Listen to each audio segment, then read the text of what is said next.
The Portland Trailblazers shocked the NBA world, especially Rip City, during draft night Wednesday by trading back, then selecting 7'1" center Yang Hansen out of China, which threw everyone on Twitter into a tizzy. They've been criticized nationally. Some people even mocking the trade, but the Blazers don't care because they did their work for nearly 2 years and believe they got their guy. Hello, I'm Aaron Fentress with the Oregonian and Oregon Live, joined by Craig Birnbach the morning after an eventful draft.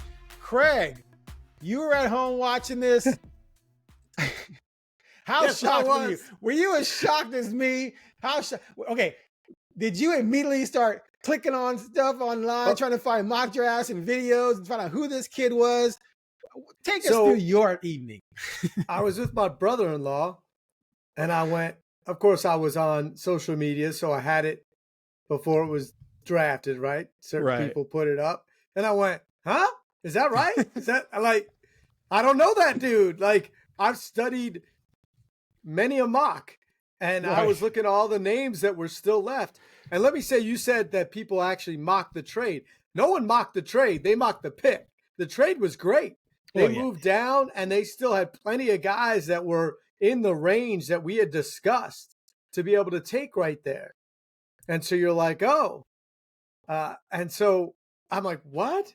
I'm like, okay, that seems interesting.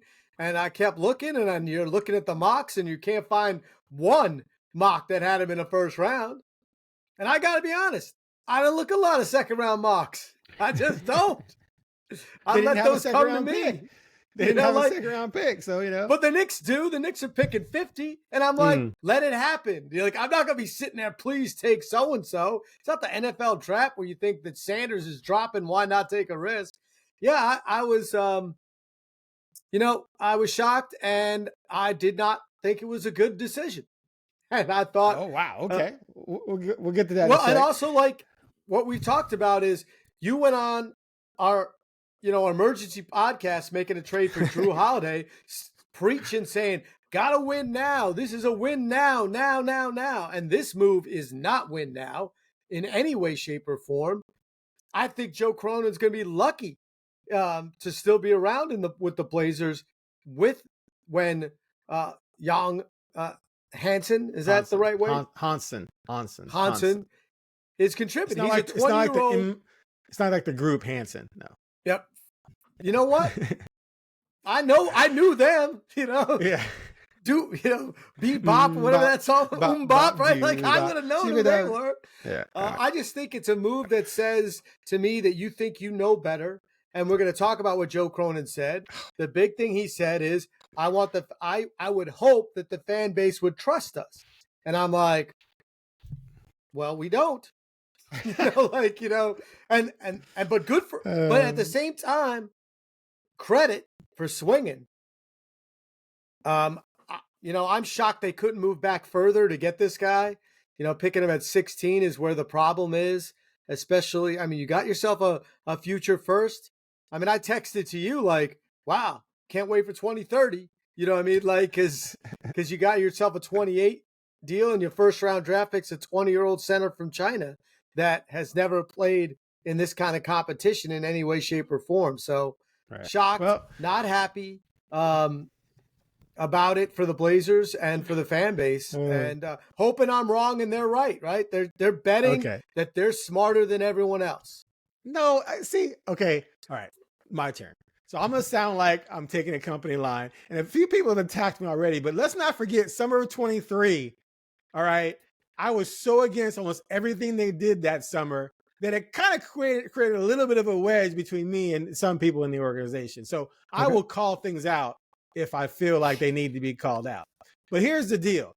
Not one fan, not one member of the media out there has done enough work on any of this stuff to sit there and know for sure that this kid isn't way better than anyone they could have gotten from 11 through 30. 11 through 30 is a window where it's like a 75% zero rate in terms of you get next to nothing out of the guy. Go back and look at past drafts. It's a great exercise to do every year. And you'll look at these picks and go, who's that guy? I don't remember that guy. What happened to that guy? And then you go, oh, that guy's a gem. But then you go 8 more to find a bunch of guys who did nothing. So The odds of them coming away with a really good impact player at 11 or 16, not great. Okay, that's one. Number two, they started working on this kid in the fall of 2023. That's 18 months they've spent on this kid, going all the way to China, Mike Schmitz and Sergey Olivier, to watch this guy playing 8 games. I just got the phone with Mike Schmitz, by the way. I'm restoring what he says. And followed him all the way through his maturity from there to now, including the combine and including him coming to Portland and working out on a day when they had 5 projected first-round picks there. 4 actually got drafted in the first round. 1, Rashard Fleming, hasn't been drafted yet. And he destroyed. So here's the problem. I'm sitting there, and I joked with 2 members of the franchise like about 6 weeks ago. I'm like, who you guys like after the combine? Who you guys like? They both said, oh, we don't know yet. It's too early in the process. I go, man, I watched 30 seconds of highlights on 10 guys and read some mock drafts. Here's who I like, and I LOL. And they both responded separately with laughing emojis, right? I'm joking. But that's pretty much the work I'm going to do. I'm not going to sit there and break down film on these of course not 65 kids, or actually 100 guys. Like, that's not my job. My job is to sort of react and offer some, advanced, alleged intel that I usually get from where? From mock drafts. Mock drafts are the poison here, because you read mock drafts and you think these are the guys projected here. Then you try to decide from that group who you like. But that's not their job. Their job is not to draft off of mock drafts, right? Their job is to scout and figure out their own board. And the mock draft people should never know what their board is, because that's how you keep secrets, right? So I'm going to give them 100% benefit of the doubt that they did their homework and they know what they're doing and that this is their guy. Now, you mentioned, could they have traded back further? Well, Joe said last night, look, we weren't comfortable trading back further because we thought someone else might get him. Then after the draft, Bill Orm and I chatted with him a little bit. And, I said, so it seems like you figured that you weren't some super genius and that there had to have been other teams who maybe fell in love with him too. And I asked, didn't he work out with a lot of people? So, he worked out for a ton of people. And it turns out I saw something online already that says that maybe Minnesota and Brooklyn were eyeing him at 17 or 21. Well, Brooklyn should with 5 picks. Right. And so for him not to trade, like people are like, who's just trade? Since the mock draft says he was going to go 40th, why did he trade back and get more assets? No, it doesn't necessarily work that way. But at the end of the day, he got another pick that they can use to trade. Because I said, what? They should trade this pick for a vet. Yep. And I asked him, did you go down that road? He said, yes, we made a trip around the league to see what was available. There was nothing great out there. So we didn't pull off a trade like we did last year with Denny. But they got the guy they wanted, for better or for worse, we'll find out, and still secured another first-round pick that they can use to make other trades that we've talked about maybe them making. So that is a pretty nice, sleight of hand move on their part. The trade is great. Right. So, okay, so the other thing is, I challenge anyone out there to go watch his highlight reel and then watch the highlight reel of any kid ranked 11 through 30 and tell me you honestly can find a bunch of guys that are better than a 7'1", 249-pound kid who's way more polished offensively than Klingon, by the way. There's if you watch him, there's no comparison between him offensively and Klingon right now. And the Chinese. Klingon's a way better. Just look at the skill set. Just look at the skill set. Just look at the moves, the things he does. Klingon doesn't do. Didn't do at Connecticut. There's just no comparison there. But defensively, Klingon's way ahead. So I'm going to give you your turn in a minute. Hold on a second. So all I'm saying is all the unhappiness and the whining and crying are made by people who what? You wanted Asanul. I wanted Newell. You wanted Carter Bryant. Hey, I like Carter Bryant too. But we don't know at all who's going to be good. Cry about it after the fact. One last thing I will say, though, to your point and on your side and on the fans who are crying side, is that, yes, this group also told us that Chris Murray and Ryan Rupert were lottery-rated picks. That ain't worked out so well. They also told us that Scoot Henderson was transcendent and generational. You read my notes. In VORP on reference, if you click the VORP category, Scoot Henderson ranks like 53rd out of that draft, out of 60. Yep. That's how bad he's been statistically. But we've seen some promise there. So, yeah, there's reason to be like, I don't know if I trust this or not. But at the same time, they loved him some Kamara, even though they passed on him, but they still got him. They made a great trade for Denny. There's hits or misses for everybody, no matter who you are. So we'll see what happens. But I'm going to give the kid the benefit of the doubt. And I'm going to give Cronin and company the benefit of the doubt. And scene, your turn. So I do not think I know. We joke all the time that we're schmoes reading other people's analysis of players. And I watch a lot of, I watch college basketball, and I also know that it doesn't translate. Right. If it did, we'd have a lot different. Christian Laettner would be the greatest NBA player of all time. You know what I mean? Of all time. You know what I'm saying? Like, so I'm not there. What I am there with is the rest of the league is doing. I don't buy this. So what, they scouted him for 2 years in China. Every one of his games is available on television. They get video of it. Every team has intel on these players. They're not special. Not every team went to China in 2023 to watch it. You know why? Not every they team watched the tape and didn't think it was worth it. If they thought it was worth it, they would have gone. Okay. You think you're telling me you think that the Portland Trailblazers have extra intel that the Warriors don't because they went to China? They chose not. They have people in China. Don't think they don't have people in China every single team. I'm not saying that no one knew who he was. He was on a national team. I'm not buying this. I'm saying I get that they liked him. On this guy. Okay. They liked him. Okay. They liked him. There you go. Absolutely. And they stayed on him. This was not a blind pick. I didn't think it was a blind pick. I never thought it was a blind pick. I never thought they were like, oh, let's take that guy. I texted you, this is clearly taking best player available on your board. You know what I mean? Like, that is what this is, which is what we've said the whole time. They did what I asked them to do. They went and circled their best player available. They did not care about fit. They have 5 centers, and they did not care. Right. I can't believe people are talking about that, but go ahead. I agree, because I said, I don't care. Take a point guard. I don't care. So they did that. I give him credit. I give him credit for the swing. I just think that I do respect other, if Sam Presti makes this pick, everyone's going, Sam Presti, another gem. You know what I mean? Like, because the track record is there. You can't ignore that they told us Chris Murray was a lottery pick. They had him rated as a lottery pick, and he's a complete bust. You can't say, he told you, no one said repeated transcendent and Scoot Henderson more than Aaron Fentress. Like, my argument has always been, I would have you're taking Scoot at 3. Almost everyone is. Your argument is not everybody it was. I think everyone was. I just think that it was a bad decision to not trade out of that pick and go with Dame.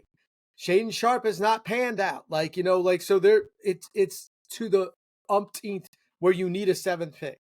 Klingon, that was a layup pick when Donovan Klingon was left at 7. Like, it seemed, of course.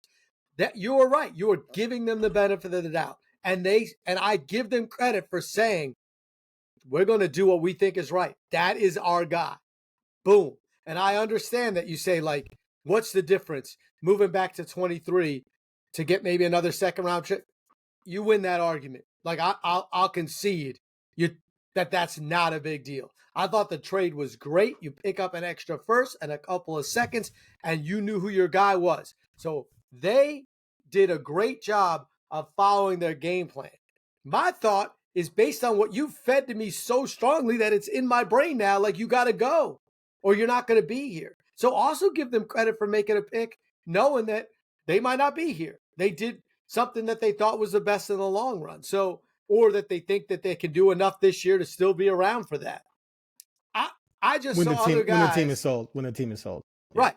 That's, so I just thought, it's a strange time to take the risk. It's a strange time to trade for Drew Holiday. You cannot, I don't care who you are, you can't look at these 2 moves and go, interesting. They're on the same path. I'm just saying, like, you can't be a fan. And again, speaking from the fan point of view and be like, oh, I totally get what they're doing. If you do, your brain is wild. Now, I will give them credit for saying, this is our plan. This is what we're going to do. But there's a reason why people that know a crap ton more than you and I about the NBA are saying these are interesting and strange moves, and why the word is shocked. The shock of the draft. NBA scouts, GMs, agents, they don't get shocked often, Aaron, because it's not an NFL league. It's not a league with 100 players on every team. We joke about the 5 centers, but you only get you only play 5. You know what I mean? Your rotation's only 10 if you're deep. It's not a big deal with this team at all, but it does mean that 5 of your, you can't go into a season with 5 centers. We all know that. They're not going to have these 5 centers. And the season doesn't start tomorrow, therefore that discussion is irrelevant. But it is irrelevant. It's relevant because it means they know they got to do something. He basically said it he's like, well, let's see what's here when we start the season. And then of course he put the caveat, if we have all 5 centers, we'll figure out how to play them. I'm like, you can't. Well, I mean, you can't play 5 centers, and we all know that. And crap, there's no reason to keep them. And if I'm DeAndre Ayton, I'm like, so where am I going? Like where's yeah, but okay. Let me jump. Maybe not this year, but eventually you don't pick two 20-year-old centers back to back with the thought that DeAndre Ayton is the future for you at the 5. Yeah, Ayton's out. Right. That's what I'm saying. Like, and we debated whether or not he was out by the end of the season. We were like, well, if he does this or that. So look, it's interesting. Again, what you said is all true. Give them credit. They rolled the dice. They said, this is our guy. They obviously did a lot of work on it. To me, that's the part that's like, I don't give a, of course, like, don't tell me that all the work you did on him. Of course you did. You didn't just draft the dude because you read about him. That matters because that matters because no one criticizing them put in the same work. And the so-called experts, we don't know that. even sources from other teams. I mean, I saw some, or what's his face? Windhorse was talking about getting text messages from some team sources, mocking what the Blazers did. There ain't a damn GM on the planet who you can't mock a pick they made. You brought up the Warriors, right? I'll maintain for life. They lucked into Steph Curry. Oh, and they also made some terrible picks. Right, and then James Wiseman died. Well, exactly. So everyone makes bad picks. Yes. If people didn't make bad picks, then a team would come along that would win 10 straight titles, albeit for the aprons, right? So everyone makes bad picks. It's inevitable. Well, if no one made bad picks, 3 top 10 picks, you'd be guaranteed to be in, going for a championship. Exactly. And exactly. And then, like I said, everyone would be the Thunder. Everyone would be the Thunder. I mentioned Murray and Rupert that we were told they were lottery talents. Well, there's a difference between being a lottery talent and becoming good, because I'm looking at the lottery that year when Murray was supposedly a lottery talent, and I'm looking at a bunch of guys who have done nothing. Anthony Black, Jarris Walker, Jeff Howard. You know what I mean? So NBA franchises are known for their brilliance and their busts. That's how it works. Because busts are inevitable, because the draft produces very few every once in a while, stars or impact players. You get the Joker in the second round or Draymond Green in the second round. Look, the Steph Curry thing to me, look, yes, they lucked into it, but he was a top 10 pick. Anytime you pick a guy in the top 10 that was rated that high. But he's not. I'm just talking about dang it. You hate the mic, man. You hate it. I'm just saying, you mentioned someone like the Warriors. My point is that even the Warriors are great Warriors made mistakes. Everyone makes mistakes. But at the end of the day, here's the thing. Let's say this kid does next to nothing. And at 3 years from now, it's like, wow, he didn't work out. I guarantee you right now that you will look at picks 11 through 30 and see 10 to 15 at least guys who are just as mediocre to bad.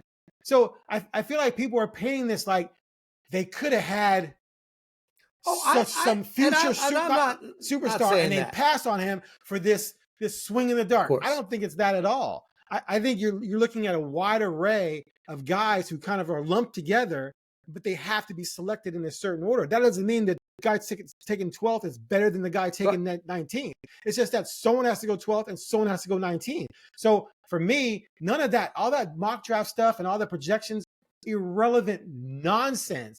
But I will say this, if they miss on this, they will get doubly criticized because they were overly criticized in the moment. But dude, there's a lot of merit there just looking at the kid. Like, no one can tell me that if this kid wasn't from China, was from the U.S., played at North Carolina or Duke or Kentucky, right, and did reasonably well, that he wouldn't have been a top 10 pick. Because I'm looking at guys getting drafted in the top 15, top 10, averaging 6 points a game. averaging, shooting 8% from 3-point range. It's crazy looking at some of the numbers of some of the guys who get drafted these days. So I just don't believe for a second that it's a clear, bad pick, just based on looking at his small body of work, et cetera, et cetera. And the fact that he was impressive against major college players in draft workouts. If you're sitting there watching that and you're like, that dude is killing that dude, then you're going to think, why am I drafting the guy getting crushed? When that dude is bigger, stronger, and doing more things offensively than that guy's ever done in his life, I'm taking the other guy. And I don't care what the mock drafts say. That's all I'm saying. Right, but that's what all the NBA teams do that. And they had him in for workouts. No, my point is they took a risk. My point is that here it is.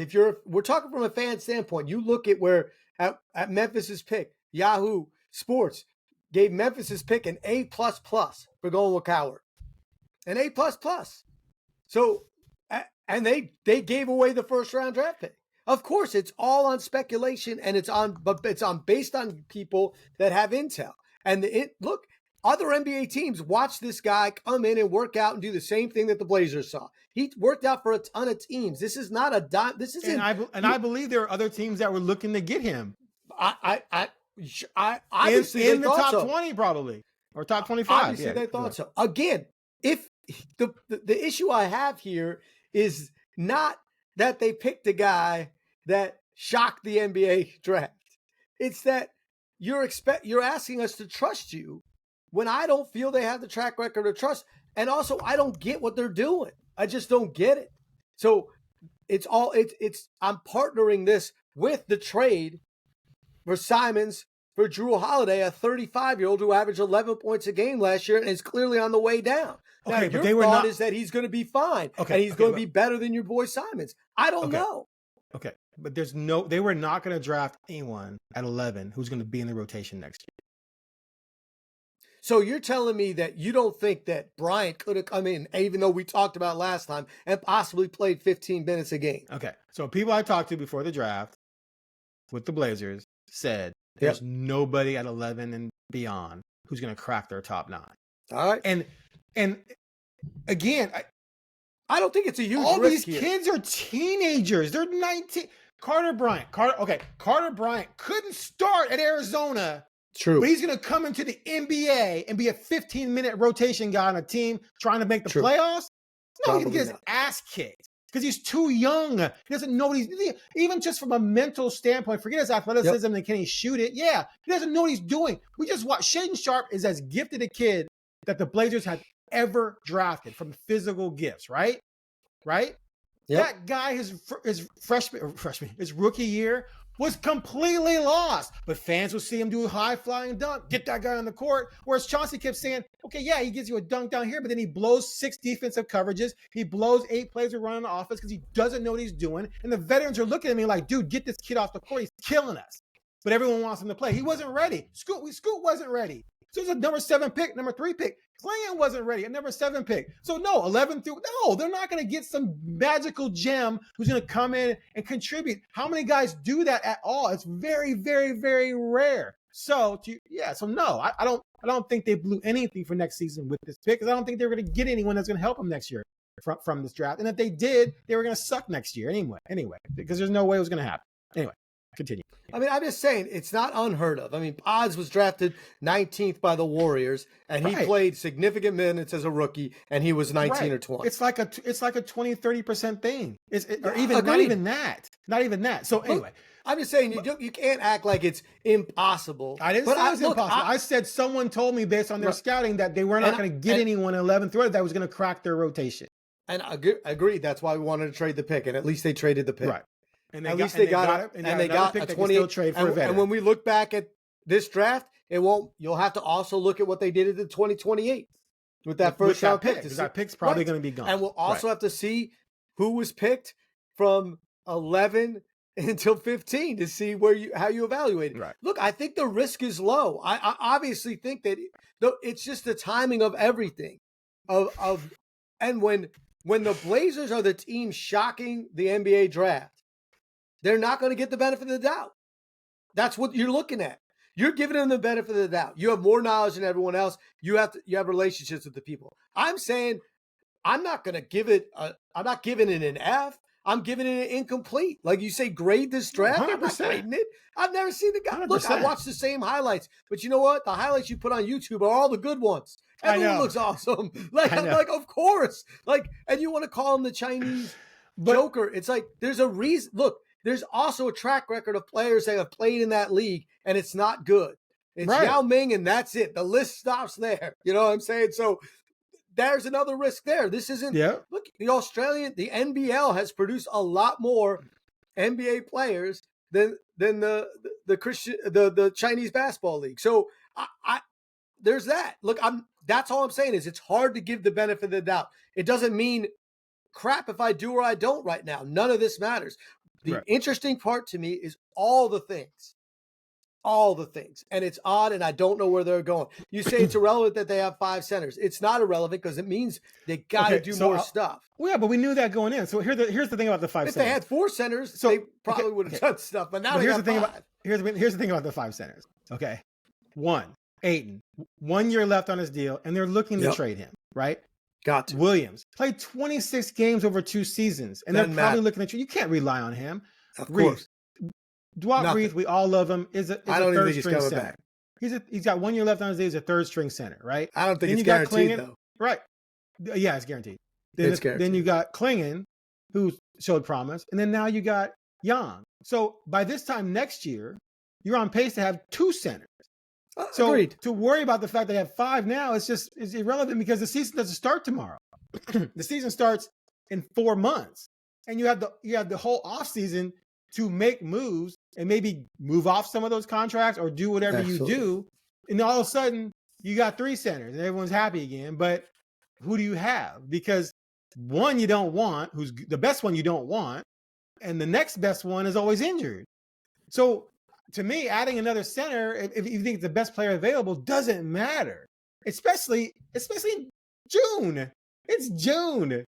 I mean, the Cleveland Browns have 6 quarterbacks. It doesn't matter. All that matters is what they have. We're pretty sure they're going to be one of the worst teams in the NFL, so it does. Well, they're terrible. Anyway, so a lot of things are going to happen. And heck, they got another pick that they could attach to Aiden in some kind of move. We'll see what happens there. If I'm the Lakers, I'm looking. They got 3 picks. I don't know why. I'm just saying they added another pick to do this. No, they added 3 picks. Well, right? I meant first round pick. The second round but picks, I mean the second rounders. We know those are sweet. Yep. You're right. Those are sweet. Yep. I'm mainly focused on the first because I'm giving them credit. They had a bunch of seconds anyway. But if I'm the Lakers, I'm all over Aiden. I think you put Aiden on the Lakers, you put him in a room with LeBron and Luka, they straighten him out in like 5 minutes, and that guy would ball out for them. So I don't know why the Lakers aren't pursuing him, but whatever. That's not my problem. Well, you say that, but I'm pretty sure Devin Booker and Kevin Durant tried that, but we're a couple years later now, and guys grow up as a guy at 23 is different than he should be at 25, 26. But anyway, so go back to Cronin real quick. So I did ask Cronin at the end of the press conference about his feelings on the team being up for sale, and if that created a different sense of urgency to try and be successful next year because of the uncertainty that takes place whenever a new owner buys a team. He downplayed that. He said that he was happy for Bert and Jody that they were there at the draft and that they've been good to him, and he was happy that they were able to get to this point because everyone knew the team was going to be sold. And he said he just didn't consider really what the future is in that regard in terms of job security, what have you, that he's just trying to do his job and what he thinks is best for the organization. And, we can both say we wanted to see them trade the pick. And I asked him, how close were you to doing that? And you can't make someone make a trade that isn't out there. Like he's proven he'll make trades with picks because he did so for Denny, 2 firsts and Malcolm. And so I will give him the benefit of the doubt that they shopped around and couldn't find a comparable deal to move off of this pick and taking Young. But, on one hand, we can argue this kid doesn't help his future job security with the Blazers if you aren't here to see him flourish or fail. But if he and the staff are fired next year by a new owner and this kid does go on to do well, that's a feather in his cap, right? That he can use, as look what I did in future job interviews. So there's definitely a great benefit in following your convictions and doing what you think is best, and then hoping for the best. Because, like I said, tons of credit for taking the swing. Right, because if it fails and everyone mocked you on the front end, then you look foolish in the end. Like I said, like this is very much going with what you believe, that this is the guy. And it's not when you get below. Look, not only did they trade back and then pick him, they didn't trade in, to try to go up to get someone. Like this was their guy that they felt where they were going to spend their resources, in the sense that they could have attached something to move up, but they didn't. They thought, let's move back. Let's not take these other guys. Let's go with a 20-year-old that we've been looking at for 2 years that we think could be a home run. And like I said, track record matters here. Like when other guys, and where you are, like the Thunder made picks and you're like, whatever, man. Like, you're just like shaking your head when OKC makes a draft pick now, because it doesn't really matter, because they've already proven that they know what they're doing. And also you're like, I wonder how good that guy's going to be, because they're proven that they can quote unquote win the draft. So look, I hope this guy's awesome. I hope he is, all you have to be at the 16th pick is a rotation player.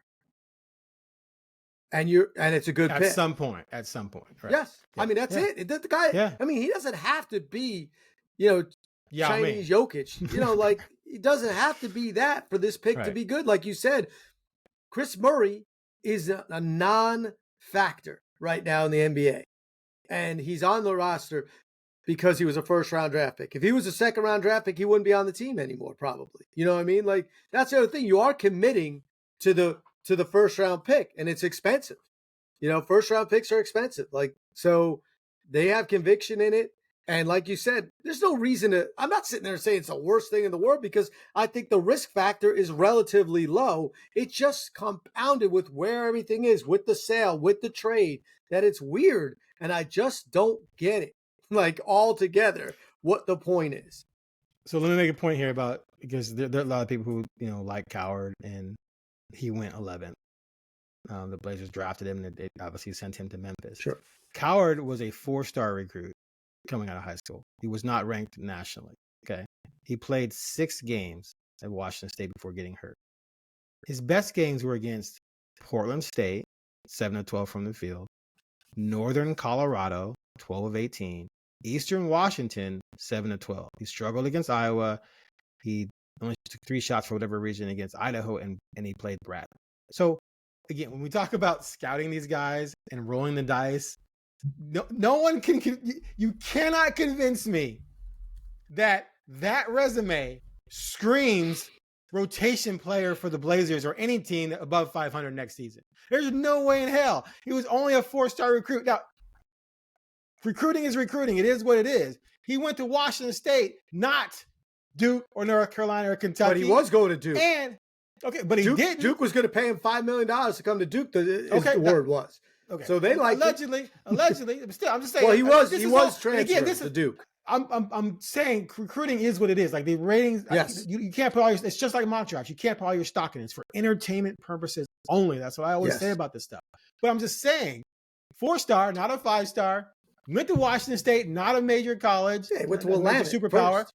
and only played 6 games. It played 6 games against a bunch of mid-majors, and somehow this guy's gonna walk into no, he's not. So I just, to me, take the swing on the 7'1", 250-pound kid over just yet another wing when there's a bazillion of them out there every year.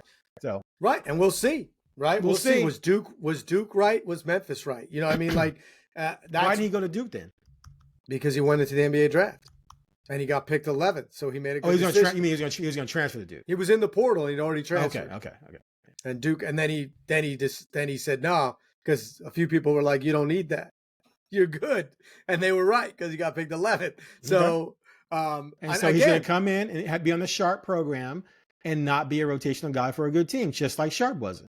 Well, I don't know how good Memphis is. So I got to be honest. Well, how did he come to Portland? Yeah, I don't know how good Portland is, right? So he wouldn't have been a rotational player. He'd have been just like Sharp his first year. This is all we don't know. We right? know. Maybe obviously Portland didn't love him. They didn't want him. They traded back and picked somebody else. So, but again, like you said, the draft with all the intelligence, all the research, all the scouting, all the film, all the stuff that we don't do, they screw it up. I mean, like all the time. So, it's such an exact science. Or they get lucky. I mean, I always say NFL quarterbacks, when people say they know, come on, they do not know. There are almost no, gimmies. Arguably the two greatest ever were taken in the 3rd and 5th round. Right. Montana and Brady. And then we could go through how many were picked in the top number 1 overall and just busted. And I always love the Ryan Leaf, Peyton Manning 1-2. Like, to me back then, it was obvious because I was young, dumb, and covered the SEC. So I was like, of course you take Peyton Manning. I thought it was obvious, Manning, but yeah. But Leaf had crazy there were a lot of things. You didn't know that he was going to go. A, he was going to stink. B, he was going to be out of shape. C, he was going to have an ego problem, and then a drug problem. I mean, there's so many things you just don't know. So, and they don't know a lot about this guy, that they just drafted out of China, even with all that work. Because how much work did the scouts do on Ryan Leaf and Peyton Manning? You know what I mean? Like, they had all the tape you could possibly have since they were like 8 years old, and they still don't get it right. So I'm not sitting here and saying that I know. I'm saying it was interesting, and when you're the Blazers, give them credit for knowing that they're not the team necessarily. The safe bet wasn't to shock the NBA draft. Like, that was not safe. The safe bet was to take Carter Bryant, or to take someone else in that range. Right. Or even trade up a couple spots and pick a guy that, we thought was lottery. No, they went and said, we're going with a guy that we know most people do not think is a first-round talent, but we do. And we're going to shock. It's not like they were like, I can't believe people are surprised. It's all the same thing. Like, they knew what they were doing. And in the end, they made that pick, shocked the world for that time because they have a strong belief. So now, when I say they think they know more than everyone else, they do think that. I mean, because all the NBA teams had access to this guy. They all have the video. Many of them brought him in. And the Blazers picked him in a place where very few teams would have. Right. So good for you to believe in yourself. And that's the number one thing you and I agree on here. We've come at it from different angles, but the number one thing we agree on is that if this is what you believe, then go for it. Because at the end of the day, even if it fails, I'm going to give you credit for doing what you believe. Because clearly you believe it because it went against the grain, right? So, sometimes doing that, it backfires and blows up in your face. But other times you come out looking like a genius. Either way, if you sat there with all your people and you're like, damn, this is the guy, period, then you go get him. And that's what they did. And you did so definitely. You didn't just pick him at 11. You traded back, got a couple, got 3 other picks, and still got him when you would have taken him at 11. So in their room, they had a great day. And we all have to give it a chance and see what happens. So anyway, anything else? No second round pick today. The 2 seconds are in 27 and 28. Who knows? They could make a trade still, right? You're still available to make deals and make trades, and they could all of a sudden have 2 second round picks, and I got to go down to the facility. I'm not planning on going down as of right now. I don't think they're even having open for media today anyway. So I have one more thing to say. Yeah. Can we get a whole bunch of hats for every team so they can fit? Oh, dude. And also, like, when you know the trades happen, don't make them wear the wrong hat. I know. Or at least let them do both hats. Maybe they put on the pick when they get drafted, right? And then they can change hats and put on the right hat. So it's like they got drafted by this guy. But here now there's a picture of you on draft day with the team that's actually going to keep you. 100%. 100%. I hate that. So. And also, how cool was it that he was in the crowd? Oh yeah, that's not. So he wasn't available to talk to us because he needs an interpreter, and that's just complicated to do over Zoom. But I found his transcript thanks to my man Wyeth with the Blazers. He sent it to me from his short interview in Brooklyn. And he said he was surprised. Right. He was shocked. He wasn't even invited to the main floor, right? He was up in the stands. He was just hanging out. He stands up, and the fans are cheering around him. This big tall dude with a white suit on, looking like, he had an NSYNC concert up next or something like that.